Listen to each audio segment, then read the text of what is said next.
Hello, and welcome to 21st Century Student Affairs Assessment. SAAL discusses maturation and strategy, a part of Campus Intelligence, your source for reimagining data in higher ed. My name is Tyler McLean. I serve as an assistant director at Campus Labs and will be helping to introduce today's webinar.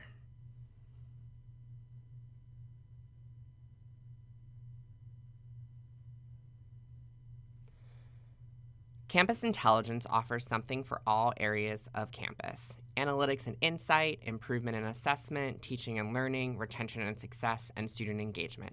Whether you're focused on improving student engagement, assessing student learning, or aligning your goals with your institution's mission, we're confident you'll find valuable insights to support your daily work.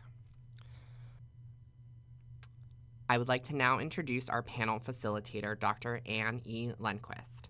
With vast experience in both the classroom and the administrative conference room, Anne believes that institutions of higher education can and should continue to adopt in order to compete in the 21st century marketplace.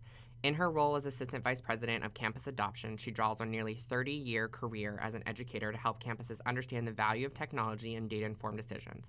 Before joining Campus Labs, Anne served as a Director of Strategic Planning and Assessment for the Division of Student Affairs at Western Michigan University, where she championed a holistic framework for student success. In addition to her varied administrative leadership roles at Western Michigan University and 4 liberal arts colleges, she has taught both undergraduate and graduate courses in diverse subject matter, including educational leadership, institutional effectiveness, oral communication, writing, and literature.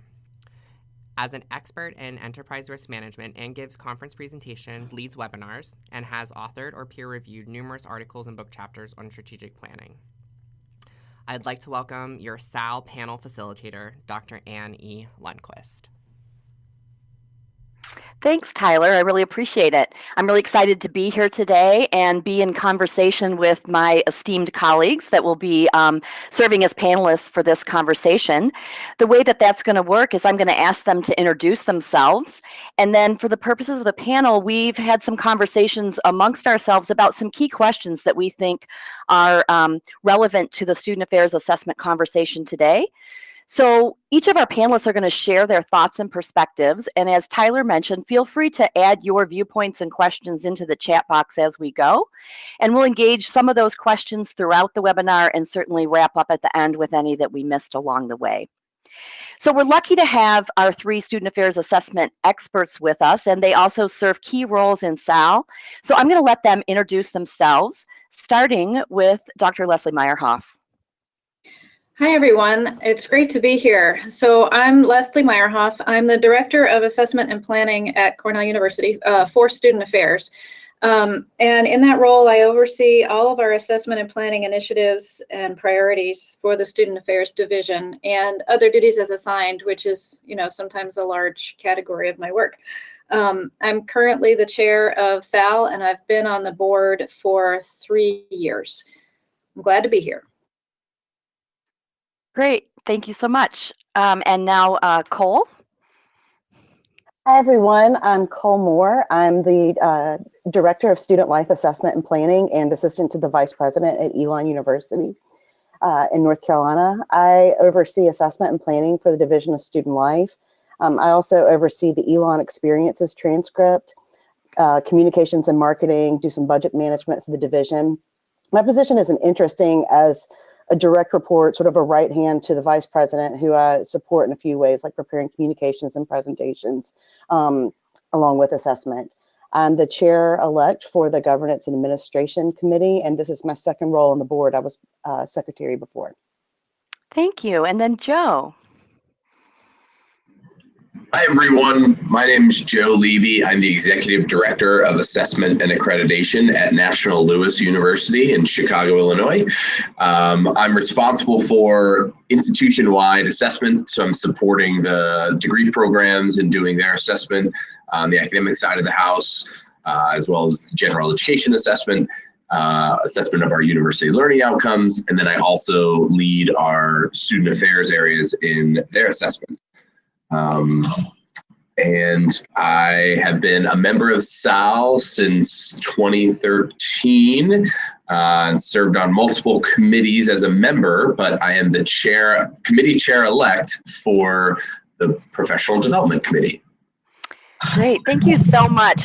And before we jump into our questions that we want to explore today in terms of the content for this conversation, we wanted to let our SAAL folks give you a little more background and context about SAAL. So I'm going to let Leslie lead off with that.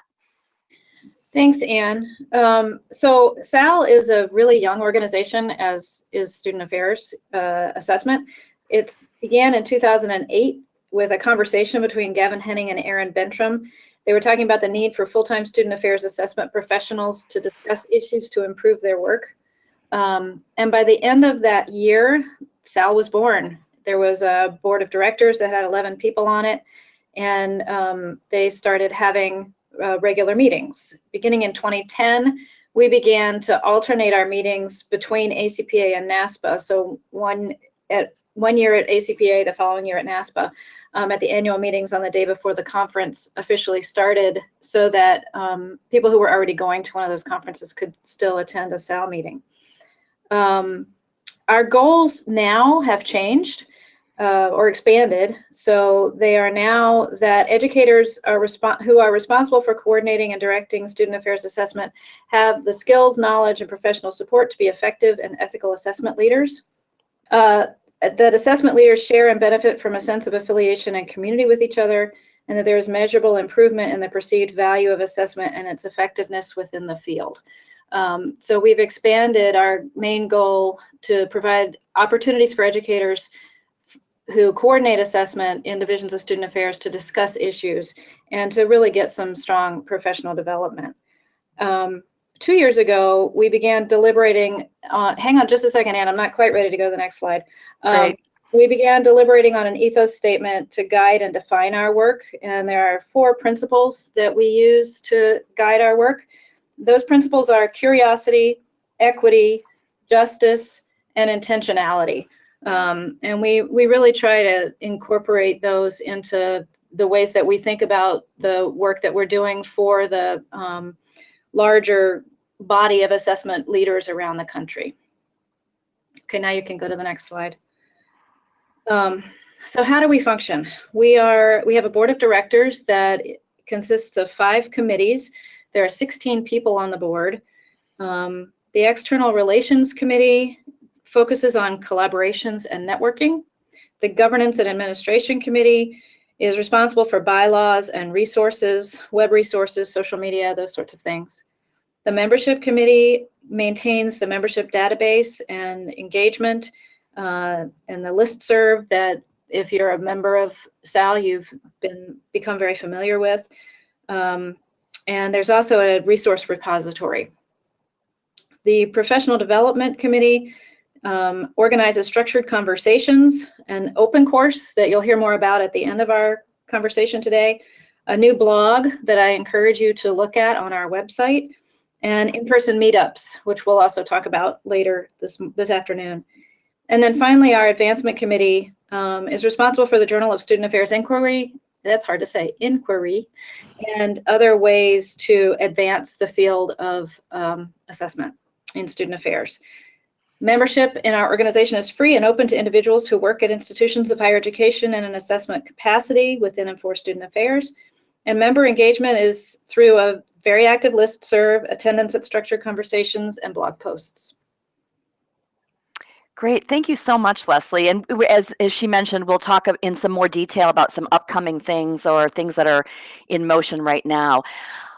Now we'd like to talk for a while about the maturation of the profession of student affairs assessment. And for those of us who've worked in student affairs assessment for a while, we know that it's evolving and we know that it's changed, but it's kind of like slowly turning the heat up in the room and you're not quite sure how it got so hot. It's sometimes hard for us to see exactly what those milestones are. Leslie mentioned Dr. Gavin Henning, one of the founders of SAAL, and we were actually in a conversation the other day, and he said that we can really think legitimately now of student affairs assessment as a field with research and best practices and standards and professionals on campus with varying levels of responsibility. And so we've moved from this place of student affairs as an add-on to a place where NASPA and ACPA have competencies for all student affairs professionals, regardless of their discipline. And the new CAS standards for assessment have been rewritten after 10 years. So what we'd like to do is sort of talk about some of those things related to that maturation. And in order to do that, we'll start off with our first question, which is how the field of student affairs has evolved over the past 10 years. And I'm going to let Joe lead us off on that conversation. Thanks, Anne. And, I think you, in sharing your comments about from Gavin, I think that's one of the big pieces in terms of us becoming a field is, student affairs assessment is not new. Assessment practice for student affairs areas has existed for years, and literature has called for it in the past as well. It's just that institutions have been a little slow to adopt that practice or to dedicate the resources to it. But that's actually a lot of the growth that we've seen over the past 10 years is that there have been a lot more positions created, not only directors, but also more entry-level and mid-level positions for engagement with student affairs assessment, as well as technology and resources, and practice itself has gone well beyond the general knee-jerk reaction people would think of assessment for student affairs as a survey, and really we've gone well beyond that over the past several years to explore portfolios and rubrics and interviews and focus groups and more nuanced and intricate assessment methods. And I'd say really with adoption, there's been varying success levels and effectiveness over time as institutions get into this space. I'd say really most institutions are doing some form of assessment. It's just a matter of how collaborated or how comprehensive that might be, and the focus that it might have on student learning, and how integrated all these pieces are together with their strategic planning and with decision making that's going on. But I'd say institutions may be at different places, and even within the institution, different departments may be further along than others.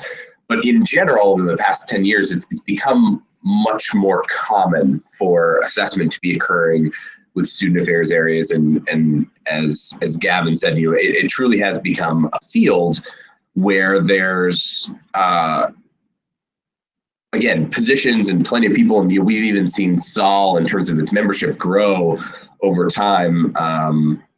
But I'd say with student affairs assessment being a field, it's increasing the opportunities that institutions have to have a seat at the table when it comes to being involved with accreditation and the institution's preparation for an accreditation self-study or visit, as well as having a seat at the table with our academic colleagues, faculty and academic leaders to come together to really talk holistically about student success and student learning, and that being recognized outside of the classroom.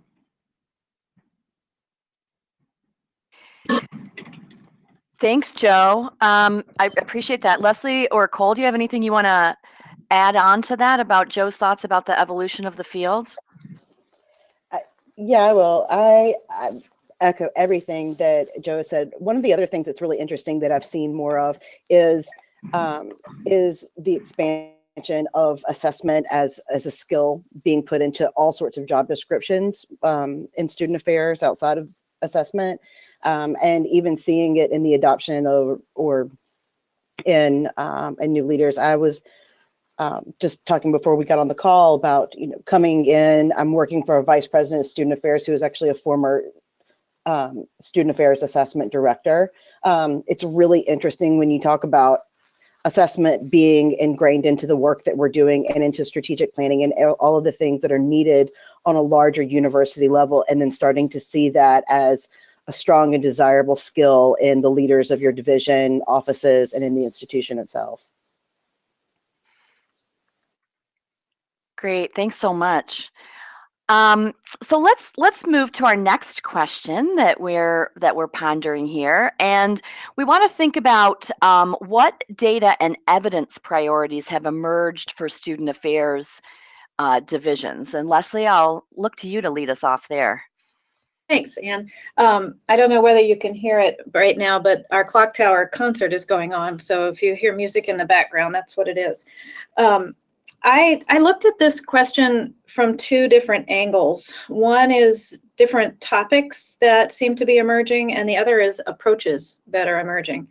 When I think about some of the topics that are rising to the top right now, one of the ways I looked at this was to examine the current Journal of Student Affairs inquiry to see what articles were being published, what were the topics. And 4 out of the 10 articles in the most recent journal were on critical approaches to assessment, equity, and diversity. And I'm really, really gratified to see that this topic is becoming discussed and people are paying attention to it. And I think it's something that we need to continue to attend to more and more and more. I teach an assessment course to staff at Cornell, and this year when I taught it, I decided to focus on critical approaches to assessment at the very beginning of the course so that we would be weaving these concepts in from the start, and it made an enormous difference in the ways that we talked about assessment. So the more that we can do that, the better. One of the questions that emerged on the listserv in the last 6 months or so is about crisis management effectiveness, and I know that that's a question that we're asking here at Cornell. How well is the work that we're doing supporting our students, and is it what our students need? We haven't quite figured out how to answer that question yet, but it is on our minds. And then the last topic is not exactly a topic, but it's more capturing slippery concepts like impact. What impact are we having? And in a little bit, I'm going to talk about one way that we've started trying to answer that question, which is pretty exciting. Some of the approaches that I think are emerging right now, Joe mentioned this already, but working with our academic colleagues, thinking about the whole student, actually embracing Learning Reconsidered 1 and 2. I think we need to be doing that more and more. And I'll be having a conversation tomorrow with our new Vice Provost for Undergraduate Education. She just discovered the CAS standards, and so I'm very excited to be working with her as an academic colleague and see where that takes us. I think data analytics has been emerging for the last several years. It's one of the shiny new things that's out there. Creating dashboards driven by software that does data analytics, big data, those sorts of things. And finally, I don't think this is new, but it's something that my colleagues are finally beginning to understand or wrap their heads around, and that's planning with the end in mind. Integrating assessment from the beginning, connecting theory to practice, being more intentional about our work with students. Those are all things that those of us who do assessment know and preach all the time, but really helping staff understand those fundamental concepts is something that I do every day, and I think I probably will for a very long time. Great, thanks, Leslie. Joe or Cole, do you have anything else to add to Leslie's comments on this topic? Yeah, I think, Leslie touched on it, but, really it's the priorities for student affairs is we need to go beyond assessing student learning. So really the first big hurdle for assessment with student affairs was going beyond satisfaction and quality and looking at student learning. And so now we're at that next gate, or at that next milestone or that next turning point to go beyond looking at just learning outcomes and really thinking about student success and persistence and retention, and how the role that student affairs plays in those pieces, and the impact that the services can have, and what data can support that story and can inform action and decisions being made in those conversations. Great, thank you. So when we think about those priorities, another question that we have is to think about what strategies student affairs divisions are using to really kind of move forward and develop that culture of evidence or that data-informed decision-making, whatever framework or phrase you use on your campus. And what are those strategies that student affairs divisions are using right now? And Cole, I'll look to you for that. Sure. Just a couple of the things that came to mind when I think about this question really comes to something that one of my former colleagues at Duke, Elena Johnson, used to always say, and that was that assessment's utility is dependent upon early and frequent communication. And I really see that as an idea where divisions who are being successful in developing and supporting a culture of evidence are integrating assessment into the everyday. They see assessment as part of the work in progress, not as an add-on. Those are the ones who I tend to see as being the most successful, because when goals and outcomes and measures are not only thought about but documented early and then throughout, they stay relevant, and they also make it seem like assessment takes a lot less time when it's really just part of the process. The second thing I see is divisions who are engaging all stakeholders. Assessment plans are not something that should be written in isolation, and reports certainly, aren't that way. So when you're talking about bringing people to the table through, brown bag lunches and through committees and integrating it into division-wide meetings, divisions where all of your staff know and understand the assessment and strategic planning process and what the priorities are, either for the year or your 5-year plan, have much stronger buy-in. Divisions where ownership is spread throughout tend to also have an easier time of implementing strong assessment practices. The third thing I see is where assessment is being utilized for multiple purposes. Assessment isn't just for the purpose of assessment or accreditation. I have a PR background, and I look at the first half of PR is assessment. That's where we're going and looking at our data. So I look at assessment as something that gives you something to say in the brochure. And so using those findings, particularly from qualitative projects or other things, as the things that your university is putting in the brochure, makes the quality of assessment, even more important, seeing how it actually can be used. The fourth thing I see is engaging students. Let students take some ownership or be a partner in your assessment efforts. Let them know about the assessment that you're doing and share your reports with them. When students are able to even see the assessment as part of the teaching and learning process, I think it can become much more fruitful. One of the strategies I also personally really like is to see formal recognition for strong assessment efforts. In divisions where people are recognized either through formal awards processes or scholarships, or even just a public thank you from senior leadership, is something that encourages people to go out and do it. And most recently, a strategy that I read about, and I don't know if any of y'all have seen this, but Gavin Henning wrote a blog last month, and I just really loved it. It was so simple of an idea about just reframing the concept of assessment as learning. I encourage you to read it. It really is just a quick blog post. It's a strategy that I see where people are thinking about being curious about assessment, and of framing it in a way of making ourselves better as something that I think can really help that process. Great, thank you so much, Cole. Joe or Leslie, anything to add there? I just quickly add, one of the strategies that I think can help here is in the planning process is requiring that there's alignment or emphasizing that there's alignment between interventions and outcome content as well as assessment, so that folks, again, it just underscores the strategy that they have for assessing things, as well as making sure that they're being intentional and comprehensive of their area and not omitting something unintentionally, but it provides the student affairs version of curriculum mapping to be able to see the connections between the work that's being done, the services offered, the interventions, and the intended outcomes, as well as some of the operational components that might be tied to those.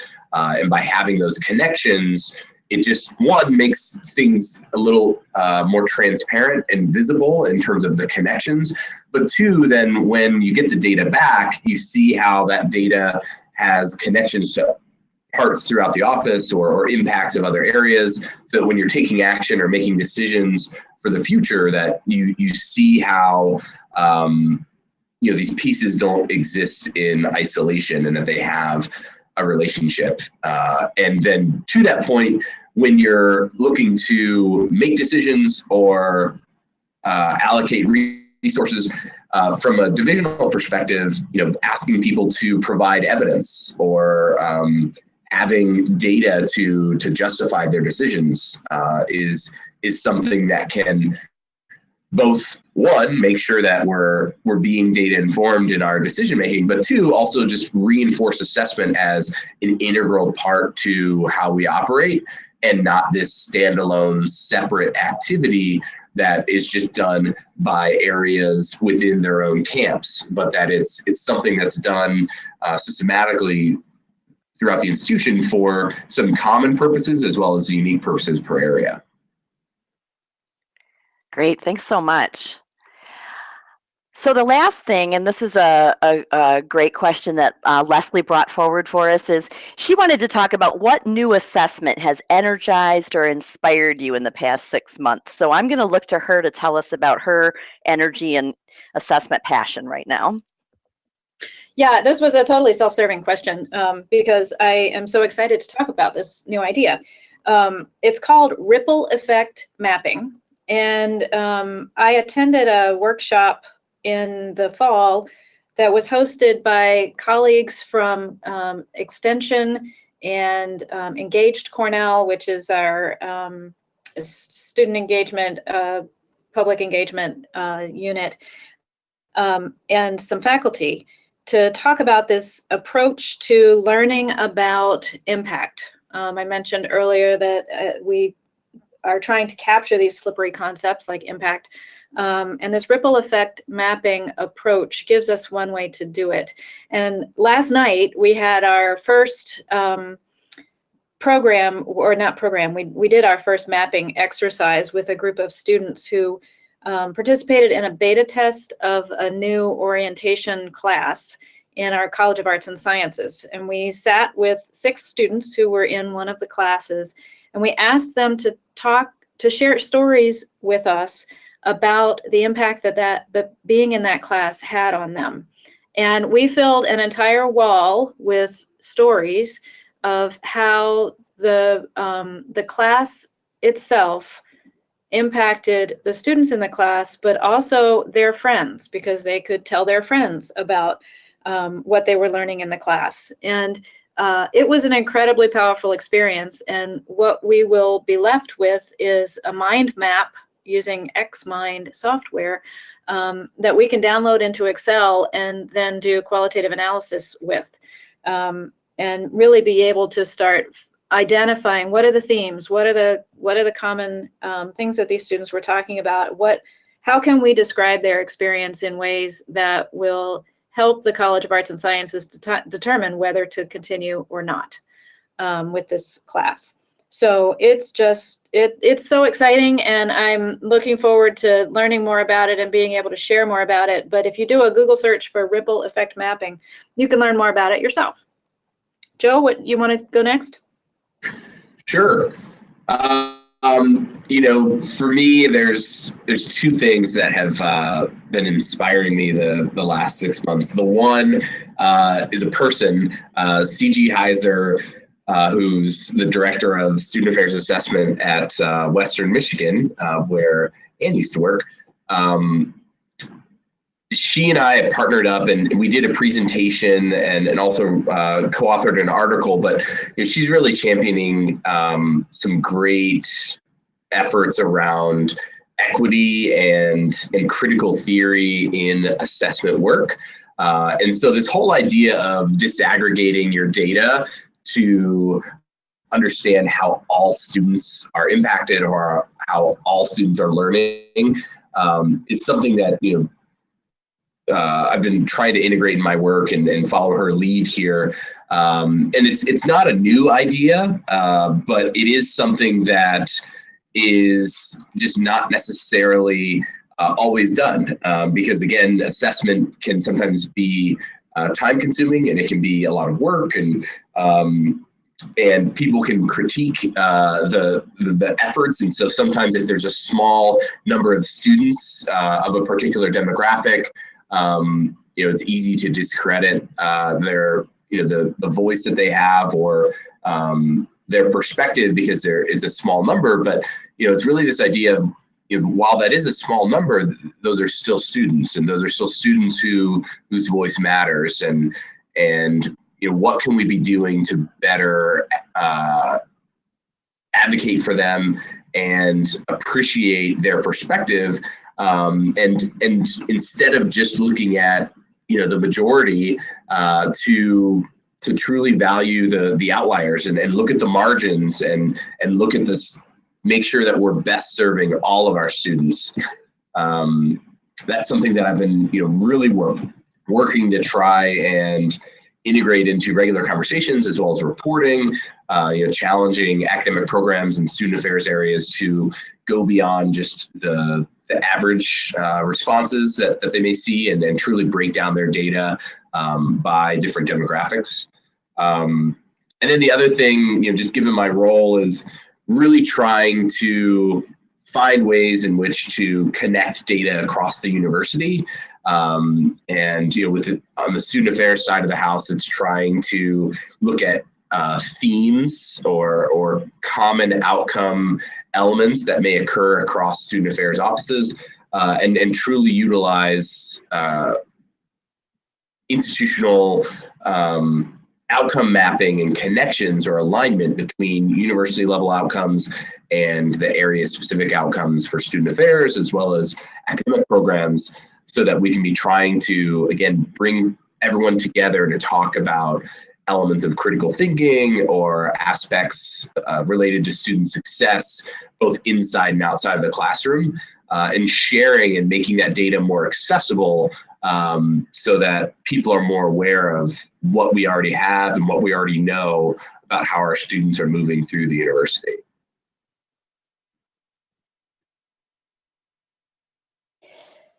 Yeah, Joe, I would just echo on that. I think what you're saying is really key. Being able to get data to the table where the decisions are being made, and those decisions need to be made very quickly at time, is, I think, the key between making assessment being seen as something, as an, rather than it being an add-on, as it is something that is an added value to the division. We see the blurring lines between technology, education, and assessment is something that's really coming together in our favor. I think a lot of schools have very different versions of the tools they have available, some homegrown and some from vendors like Campus Labs Engage platform. Shameless plug for you guys. Thanks for having us today. I think things like this are changing the ways that we're actually able to understand our students' experiences, to be able to articulate what it is we're doing on a divisional or larger university level, and then more seamlessly, like you said, bring the data into our daily work. I recently joined Elon University, where a signature of the institution is experiential education.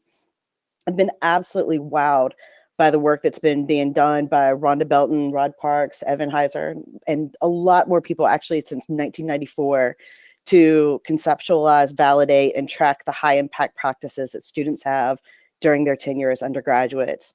I think that it's really interesting to be in a space where co-curricular experiences are actually a graduation requirement, because of the work that's been done for people to conceptualize and framework and frame and assess the impact of the co-curricular experiences. I'm in a place where they're really valued and also validated by the faculty and the students, and is talked about as a reason that students actually even choose this institution. And I've just absolutely been floored to be able to see and understand this system, and how, students have been engaging in this, literally since, the early 90s. So that's been something really cool that I've seen. And it was something that I worked for 4 years to try to implement at my previous institution.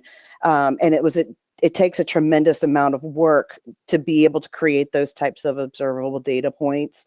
And, be it the wider adoption, thoughtful policy development, and then of course the technical skills and getting them to align with your vision. The technical software, getting them to align with the vision. But I think getting things to the table and making data usable is really exciting. Thank you all so much. That's great. Such a good conversation, and I'm sure as we have, and we will continue to go on and continue to have these great conversations. I really appreciate it.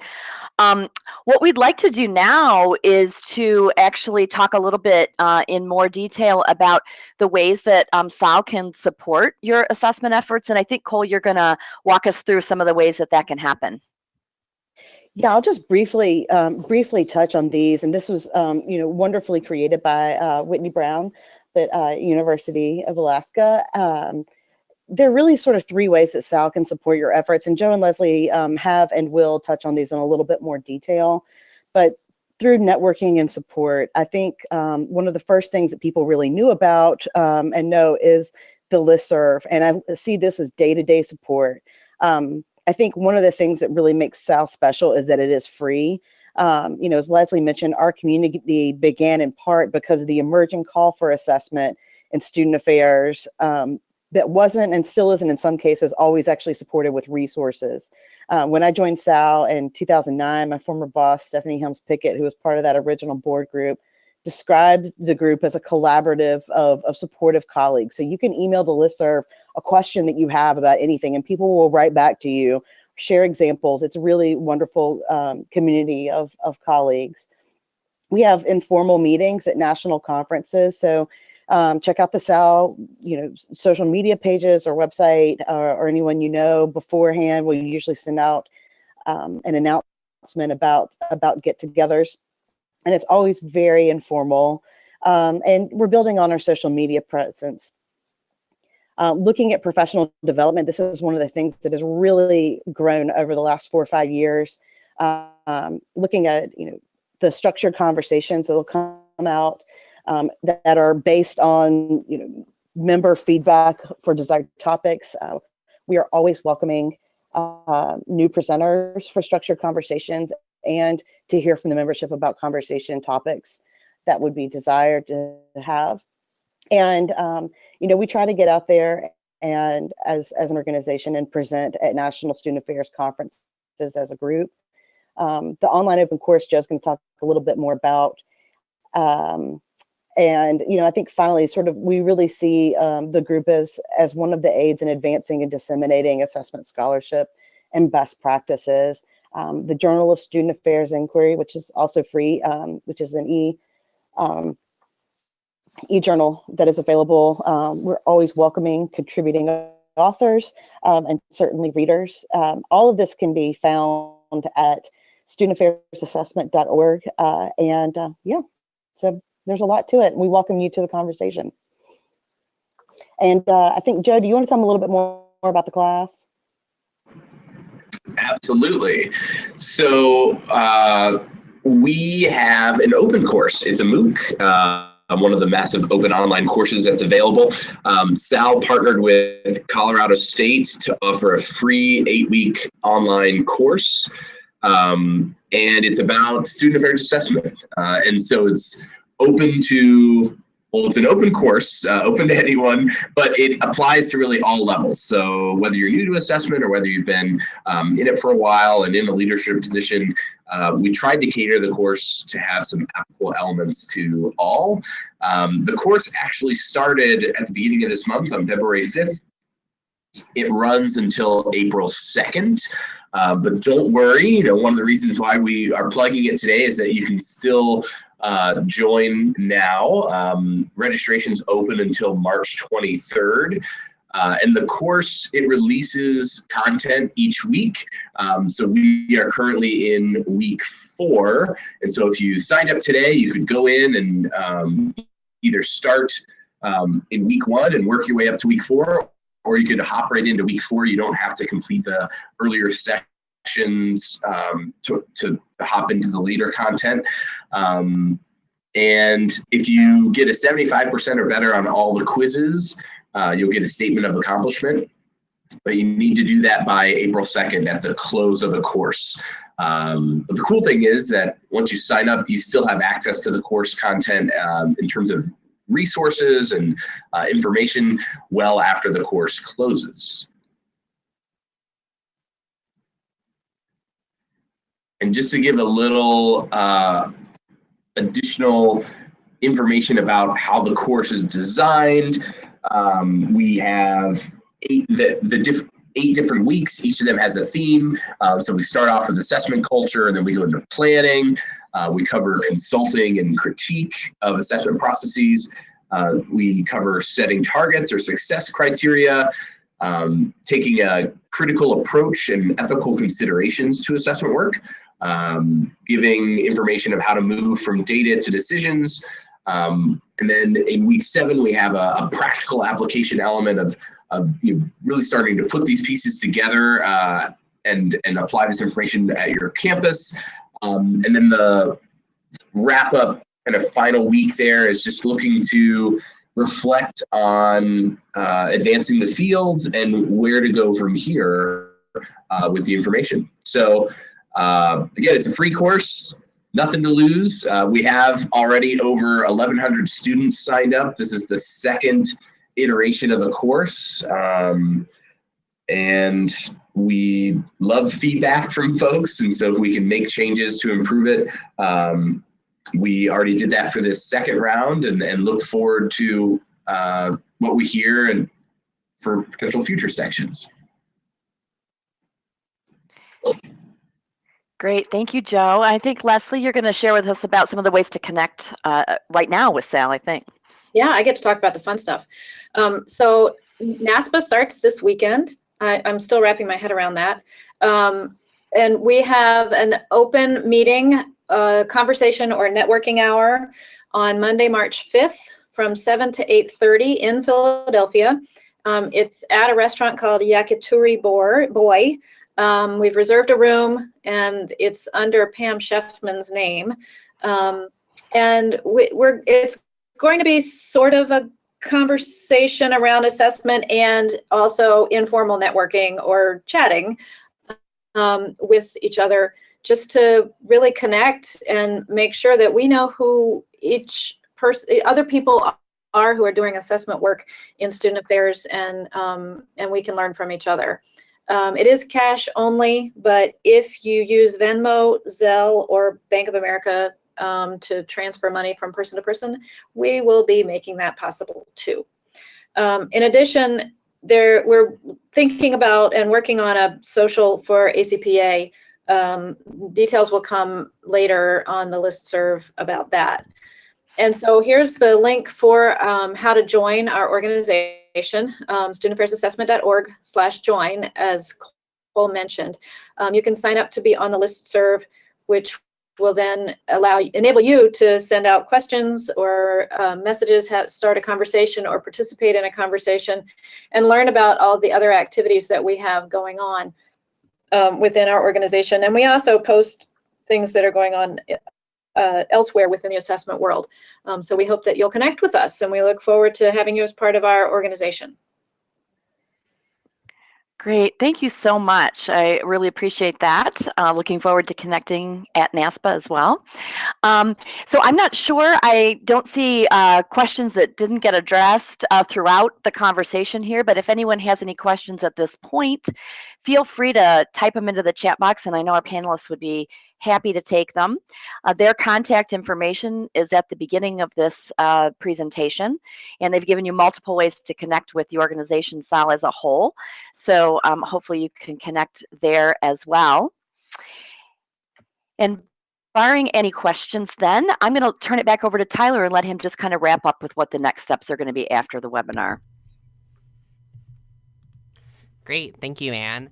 And thank you, everyone, all of our SAAL panelists for sharing their insight and knowledge about 21st century student affairs assessment. It was great to hear all of your different responses to those questions and where the field has been and where it is today and where it's potentially going down the road and the things you're excited about with the new different techniques you're trying with assessment on your campuses.